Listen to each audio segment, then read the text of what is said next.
Western നാടൻ റെസിപ്പിയിലേക്ക് എല്ലാവർക്കും സ്വാഗതം. എല്ലാവരും സുഖമായിട്ടിരിക്കുന്നെന്ന് കരുതുന്നു. ഇന്ന് ഞാൻ ഉണ്ടാക്കുന്നത് ഒരു സോസേജ് ചട്നിയാണ്. ഇത് ടിപ്പിക്കൽ സൗത്ത് ആഫ്രിക്കൻ ഡിഷാണ്. ആവശ്യമുള്ള സാധനങ്ങൾ: സോസേജ്, പച്ചമുളക്, ഉള്ളി,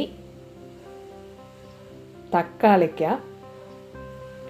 ചോപ്പ് ചെയ്തെടുത്തതാണ്, പിന്നെ ആവശ്യത്തിന് ഉപ്പ്, മഞ്ഞൾപ്പൊടി. വേറൊരു മസാലയും ഇതിന് ആവശ്യമില്ല.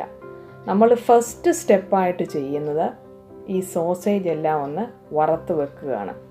അല്ലെങ്കിൽ നമുക്ക് ആവിയിൽ പുഴുങ്ങിയാണേലും വെക്കാം, അത് കുറച്ചുകൂടെ ഹെൽത്തി ആയിട്ടുണ്ടാക്കുന്ന രീതിയാണ്. ഇപ്പോൾ നമ്മൾ പാൻ ചൂടാക്കി അതിലേക്ക് എണ്ണ ഒഴിച്ചിട്ട് ഉള്ളിയും ഈ പച്ചമുളകും കൂടെ നന്നായിട്ടൊന്ന് വഴറ്റിയെടുക്കുക. വേറെ ഇഞ്ചി, വെളുത്തുള്ളി അതൊന്നും ചേർക്കത്തില്ല.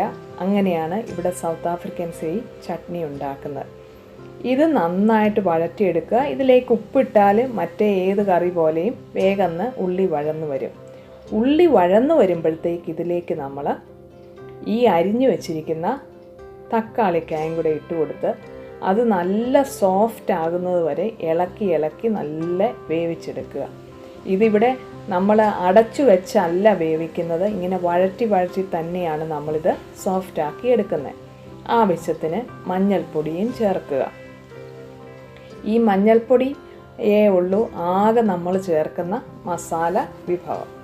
ഇതും കൂടെ ഒന്ന് നന്നായിട്ട് വഴറ്റിയെടുത്തതിന് ശേഷം ഇതിലേക്ക് നമ്മൾ ആവശ്യത്തിന് വെള്ളം കൂടെ ഒഴിച്ചു കൊടുക്കുകയാണ്.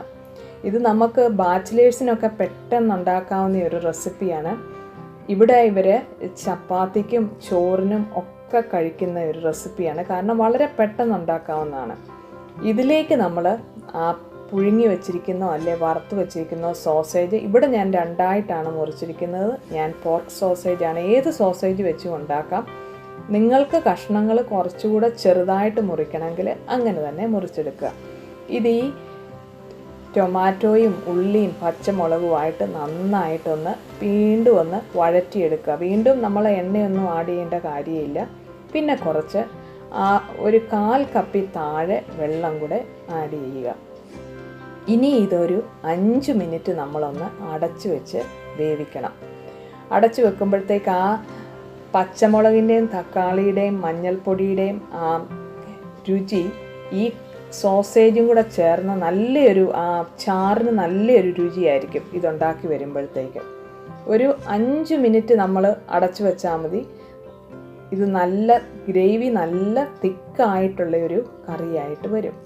അപ്പം നമ്മുടെ സോസേജ് ചട്നി ഓൾമോസ്റ്റ് റെഡി ആയിട്ടുണ്ട്. ചൂടോടെ റൈസിനോ ചപ്പാത്തിക്കോ സെർവ് ചെയ്യുക. അപ്പം നമ്മുടെ ചാനൽ സബ്സ്ക്രൈബ് ചെയ്യാത്ത എല്ലാ കൂട്ടുകാരും സബ്സ്ക്രൈബ് ചെയ്യുക. ഈ റെസിപ്പി നിങ്ങൾക്ക് ഇഷ്ടപ്പെട്ടെങ്കിൽ റെസിപ്പി കണ്ടതിന് ശേഷം ചാനൽ ഫുൾ വാച്ച് ചെയ്തതിന് ശേഷം ഒരു ലൈക്ക് അടിക്കുക. എല്ലാവരും സുഖമായിട്ടിരിക്കുന്നെന്ന് കരുതുന്നു. Signing off, Shaina Thomas. Thanks for watching.